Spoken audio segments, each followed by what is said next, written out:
Magandang araw mga kaparokya. Today is Friday, October 6, 2023 at inyo na namang masasaksiyan ng panibagong yugto ng ating online views update ng tatlong naglalakihang noon time show dito sa ating bansa. Unang-una, ang Eat Bulaga ng Tape Incorporated or ng GMA Network. Pangalawa, ang EAT ng Legit Dabarkads or ng TV5. Pangatlo, ang It's Showtime ng Madlang People or ng ABS-CBN. At bago natin simulan ay pakisubscribe ang aking YouTube channel. Pakiclick na rin ang bell notification icon para lagi kayong updated sa mga bagong video na ilalabas ko. So bago natin umpisahan ay ating suportahan ang ating Gilas Pilipinas mamaya sa laban nila gold medal match against bansang Jordan na babanderahan ng dating NBA player na si Rondae Hollis Jefferson. At para naman sa ating pambansang koponan ay ang ating naturalized na si Justin Brownlee. At kahapon ay binilang natin ang TV ads or commercials na lumabas sa noon time show ng EAT. At sa unang gap ay nakakuha sila ng 25 TV ads. Sa pangalawang gap ay nakakuha sila ng 27 TV ads at sa pangatlong gap ay nakakuha sila ng 35 TV ads at may total yan na 87 TV ads. At tara, ating alamin ang online viewership ng tatlong noon time show at unahin natin ang Facebook Live ng tatlong noon time show. Para sa Eat Bulaga under sa Tape Incorporated Facebook page na mayroong 244k followers. Sa EAT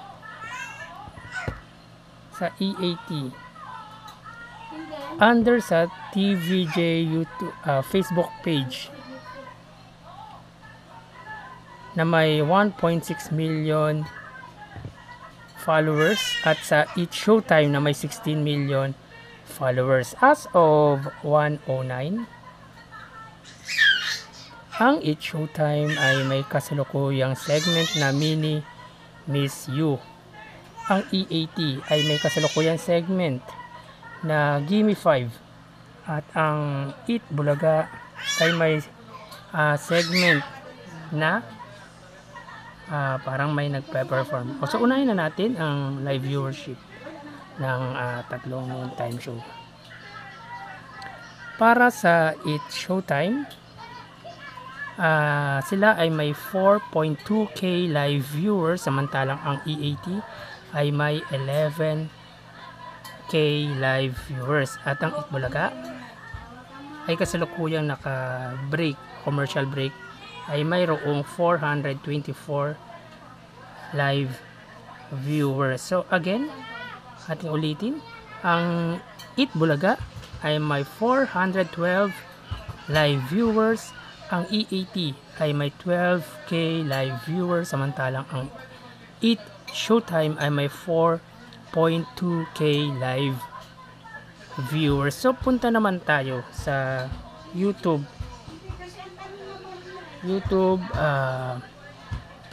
channel ng tatlong noon time show. So wait lang, para sa It's Showtime, para sa It's Showtime under sa ABS-CBN Entertainment YouTube channel, sa EAT, yan, ang ABS-CBN YouTube channel Entertainment na may 45.2 million subscribers. Sa TV5 or sa EAT under TV5 Philippines na may 1.36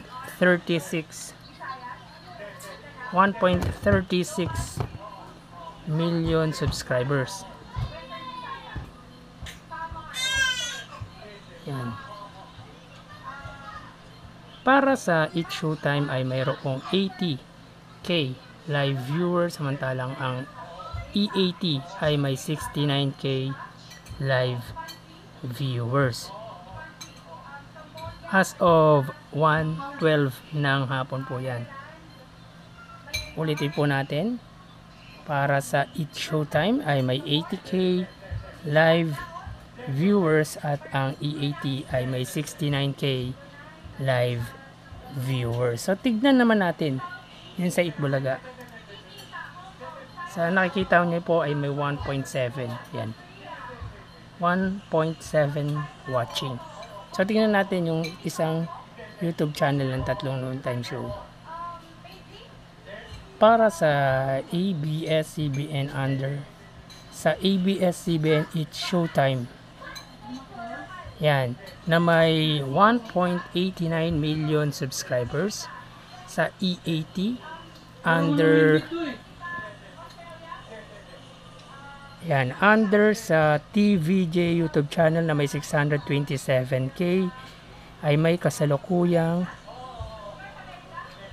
para sa It's Showtime ay may 30k live viewers, samantalang sa EAT ay may 50k live viewers as of 1:13 ng hapon po yan.